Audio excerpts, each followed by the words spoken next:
I'm Doug. I'm the branch manager. Welcome to episode 8.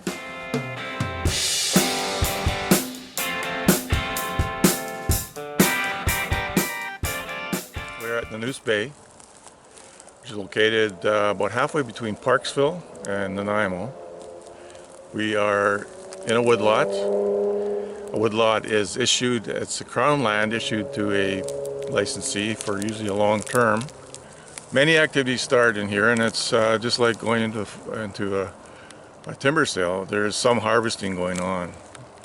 Harvesting that goes on is done on a bit of a select basis, not vast clear cuts so much as select trees, select openings, and leaving a lot of biodiversity. And the key word I'm going to use is biodiversity. And biodiversity covers, as it sounds, basically plant life, and even related to human life, and diversity. It means there's a multitude of plants, and in this particular case we do have a multitude of everything, plants and trees.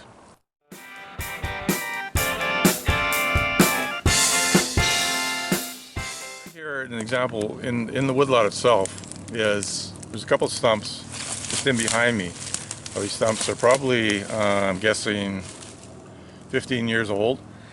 Now, the one stump that's in the front, you can see the woodpecker holes in it.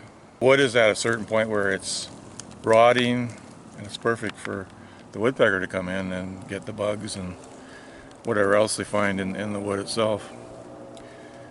Here, see on this side, is the big Douglas fir. This tree was left because it was the dominant tree. It was the one that was doing the best, and these two behind us here were taken out. Now we've opened up this whole area to light, more light, which is good for the standing fir because it's going to increase in height and width, in diameter. Now, since the stand's been opened up, Mother Nature doesn't like openings, of course, in her stand, so seed has been thrown or dispersed by many means, wind, birds, etc., from the mature trees onto the ground. I'm going to show you a balsam. It's actually a grand fir. Right here, a young seedling, probably about 5 years old.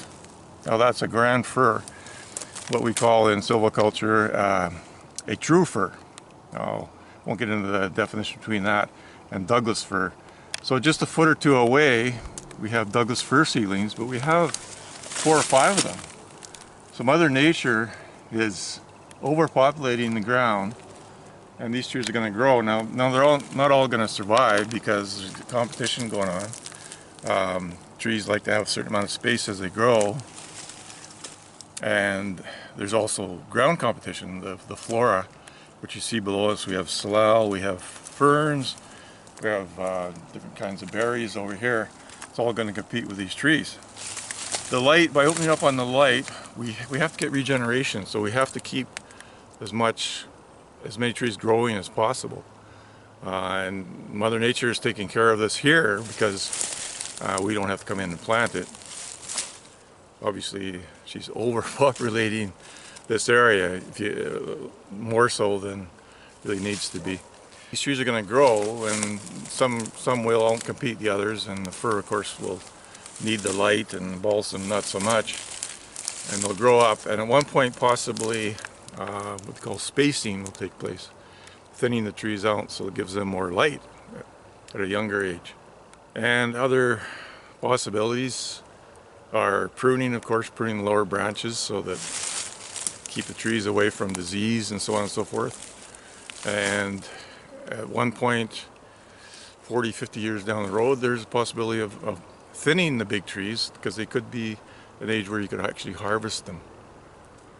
If they're at a sawlog size or pulpwood size, you could harvest them. So there's that progression all the way through. Those are stand tending methods all the way through from reforestation, which Mother Nature did here, spacing, pruning, thinning. There's fertilization is another option, and thinning is a phase where you're actually bringing out wood to market, basically, and make some money off it. Because the person that has the license would like to make some money, of course, to sustain his to take care of override the expenses.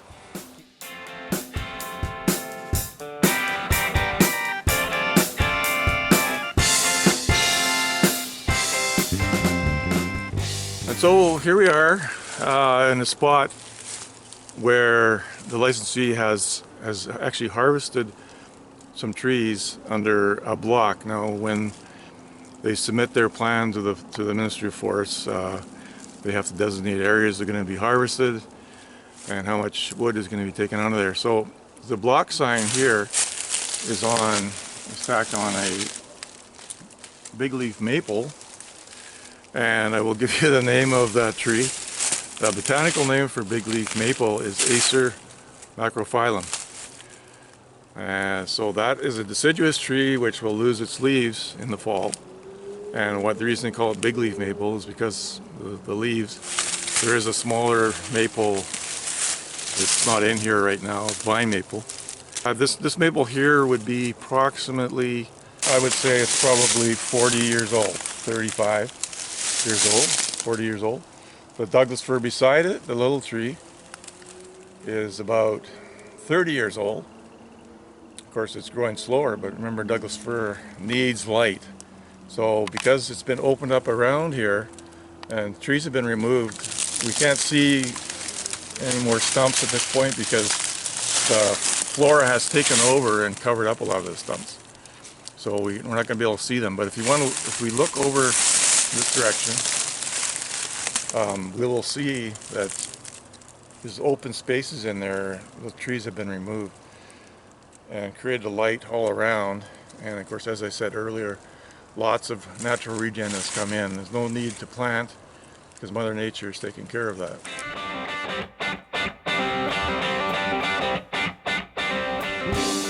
In this woodlot is blowdown. When we say blowdown, it's a very common term for trees that are blowing over in a natural wind from Mother Nature. And behind me, you can see a large fir with a large root system. In fact, there's more than one tree down. One's facing the other way. That was blown down about 5 months ago in a huge windstorm. So the licensee has a choice here. I mean, there is wood that can be taken out, possibly as part of the annual cut, but it can also be left if it's reported as such as habitat for wildlife. And when I say habitat, I'm talking about small animals, rodents, and animals that love to have a root system for their home. It's very good habitat.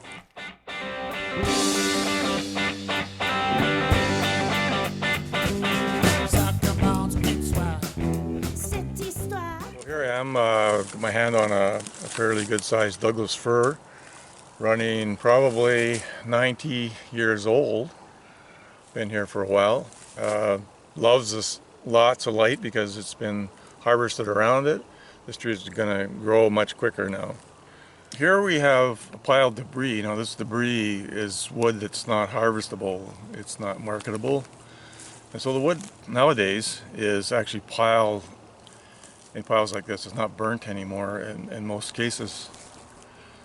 What that does though is this pile creates a lot of biodiversity in the form of for fauna, for example, for animals, wildlife, small animals, rodents, you name it, will love to get in there and make their home. It's protected, it's sheltered. The idea of leaving piles of debris, which is not used for anything else, on site, several piles all through this stand, is for that very reason, to enhance wildlife in this form, more small animals. That's another segment of the wildlife and biodiversity, which is also taken care of.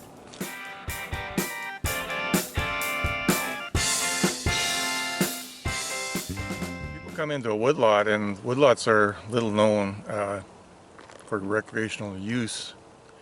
People can come here for several things. It's walking. The roads were built to access this woodlot originally to harvest some trees. So you can walk around the loop, it's bushwalking.